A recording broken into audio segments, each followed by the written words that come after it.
Qu'est-ce qui fait une bonne adaptation animée? Est-ce qu'un animé doit rester absolument fidèle au scénario de son œuvre originale, ou peut-il s'accorder quelques libertés? Et si c'est le cas, jusqu'où le studio peut-il aller pour ne pas perdre ses fans avec une histoire un peu trop différente? Dans notre cas, Tokyo Ghoul en est un parfait exemple. En effet, le manga ayant été publié pour la première fois le 8 septembre 2011 dans le Weekly Shonen Jump, Tokyo Ghoul est une œuvre qui a su rapidement conquérir le cœur d'une bonne partie de la communauté otaku en nous plongeant dans un univers peuplé d'humains et de ghouls, un Tokyo dans lequel nous allons suivre les aventures de Kenaki Ken et son évolution à travers le monde des ghouls suite à une transformation, ce qui va nous offrir un aspect psychologique important autour de la tolérance via un message non manichéen.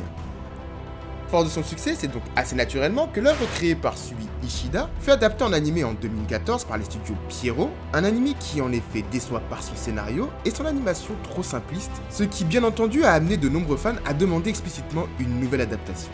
Ainsi, on peut trouver sur internet quelques pétitions, souvent en anglais, demandant un remake de l'œuvre de Sui Ishida, et de nombreuses vidéos sur YouTube indiquant clairement l'écart de qualité considérable entre le manga et l'anime. Mais cependant, est-ce réellement possible? Est-ce que nous pourrions réellement avoir une nouvelle adaptation de Tokyo Ghoul un jour? Eh bien la réponse est assez compliquée.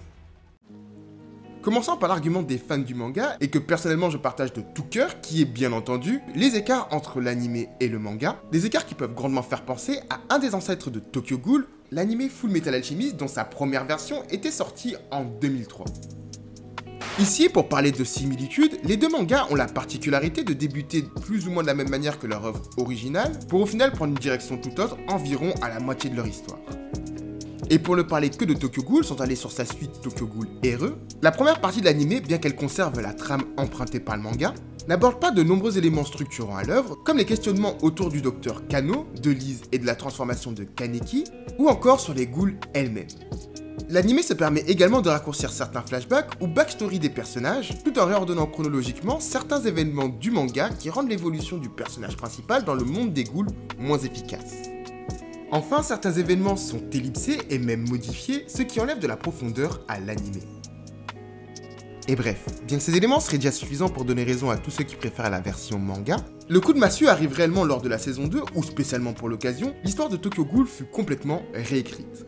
Pour prendre un exemple concret, dans l'anime, Kaneki rejoint Laogeri, alors que dans le manga, ils forment tout simplement un groupe avec le gourmet, Banjo et Sega, mais également avec Inami tout en considérant Laogeri comme des ennemis, ce qui je pense pour ceux qui ont uniquement vu le manga ou lu l'anime, vous fera comprendre à quel point on ne parle pas d'un petit changement.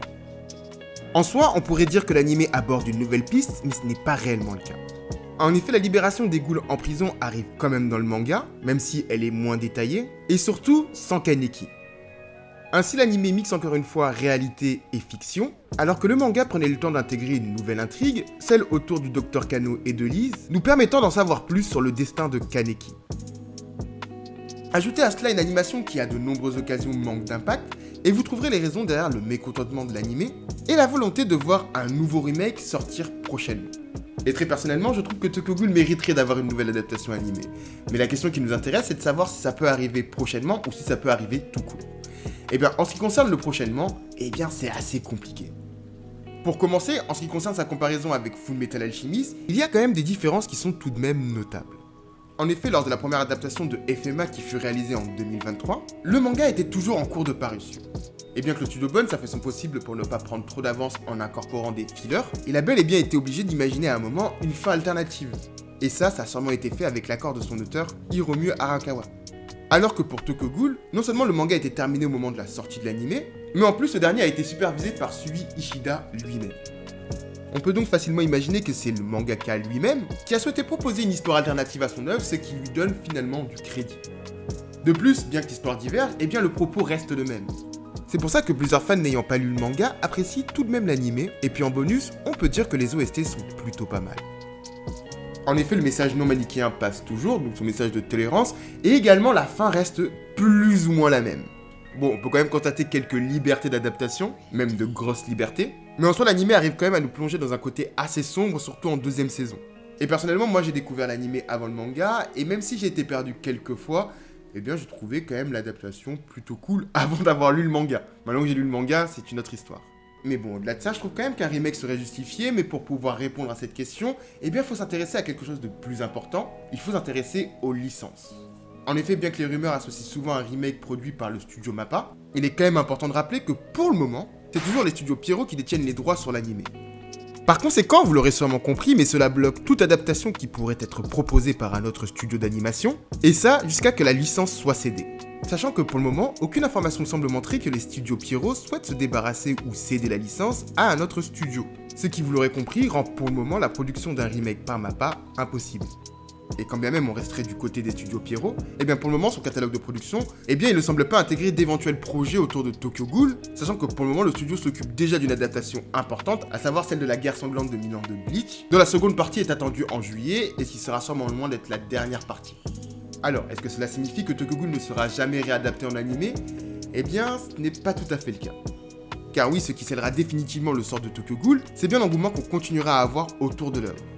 En effet, on peut considérer que l'anime est encore récent, et en particulier si on prend en compte la diffusion de Tokyo Ghoul RE en 2017. Ainsi, si la hype continue dans les prochaines années, il ne serait pas impossible de voir annoncer un remake de l'anime, tout simplement pour pouvoir répondre à la demande des fans. Pour vous donner un exemple, le manga Kenshin le Vagabond sera une nouvelle fois adapté en animé à partir de cet été, après avoir lui aussi subi quelques problèmes d'adaptation, même si son cas est quand même particulier. Bref, tout ça pour vous dire que tout espoir n'est pas perdu, mais également pour vous dire que c'est votre hype et la mienne qui détermineront si Tokyo Ghoul aura un remake dans plusieurs années, donc dans les prochaines années, ou si tout simplement on restera avec cette version alternative, animée, qui ne plaît pas à tout le monde. Et donc pour cela, vous savez ce qu'il vous reste à faire, et bien continuez à diffuser la passion, continuez à faire découvrir cette œuvre à de nombreuses personnes, jusqu'à que la situation se débloque, et que soit la licence soit vendue à un studio tel que MAPPA, et dans ce cas-là on aura une réadaptation par MAPPA, ou bien peut-être que ce sera les studios Pierrot eux-mêmes qui décideront de refaire une nouvelle adaptation. Et en soi, si on regarde l'adaptation de Bleach, on sait qu'ils sont capables de faire des très bonnes choses. Et en attendant, bien entendu, si vous avez aimé cette vidéo, eh bien n'hésitez pas à liker et à commenter. N'hésitez pas également à vous abonner pour soutenir la chaîne, à m'indiquer si vous avez aimé ce type de vidéo, alors soit sur Tokyo Ghoul ou soit ce petit format un peu particulier. Et si c'est le cas, ben j'en referai d'autres. Et en attendant, il me reste à vous dire de bien vous porter, et puis je vous dis à très bientôt.